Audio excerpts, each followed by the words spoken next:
শীতের শেষ বিকেল, সূর্যের আলো ম্লান হয়ে আসছে আর ধীরে ধীরে রং বদলাচ্ছে আকাশ। রুহি বারান্দায় দাঁড়িয়ে চা হাতে সূর্যাস্ত দেখছে।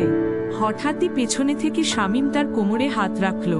রুহি একটু চমকে উঠে বলল, এই চমকে দিলে কেন? শামীম হেসে বলল, তোমাকে চমকে দেওয়া আমার খুব পছন্দ, জানো।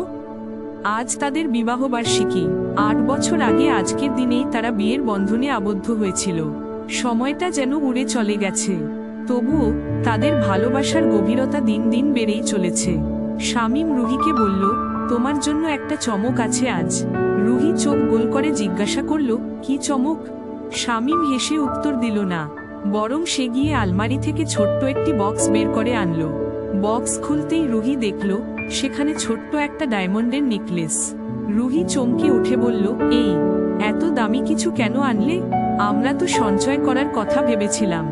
শামীম একটু আবেগপ্রবণ হয়ে বলল, আমাদের জীবনের প্রতিটা মুহূর্ত তো আর ফিরে আসবে না, তাই না? তোমার হাসিটাই আমার সবচেয়ে বড় সঞ্চয়। সেটা টিকিয়ে রাখতে আমি সব করতে রাজি। রুহির চোখে জল চলে এলো। রুহি বলল, তুমি জানো, আমি তোমার এই ছোট ছোট ভালোবাসার প্রকাশেই সবচেয়ে সুখী। নেকলেসটা নয়, তোমার অনুভূতিটাই আমার কাছে সবথেকে দামি। শামীম তার হাত ধরে বলল, তুমি না থাকলে আমার জীবনটা কতটা ফাঁকা হতো, তুমি ভাবতে পারো? রুহি মৃদু হেসে বলল, তোমার কাব্যিক কথা শোনার জন্যই তো আমি বেঁচে আছি। শামীম হেসে বলল, তুমি আমার পৃথিবী, রুহি। আর এই পৃথিবীকে আরো সুন্দর করার দায়িত্ব আমার। এদিকে রান্নাঘরে খুশবু ছড়িয়ে পড়েছে।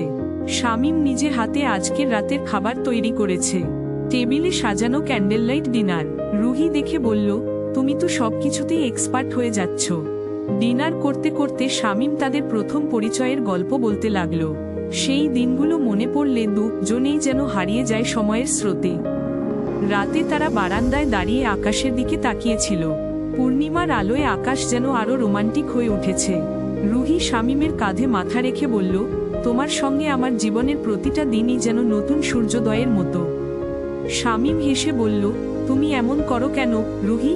আমি তো তোমার প্রেমে পড়েই যাচ্ছি বারবার। রুহি শামীমের দিকে তাকিয়ে বলল, তাহলে পড়ে থাকো, কারণ আমি তোমার প্রেমে ডুবে আছি চিরকাল।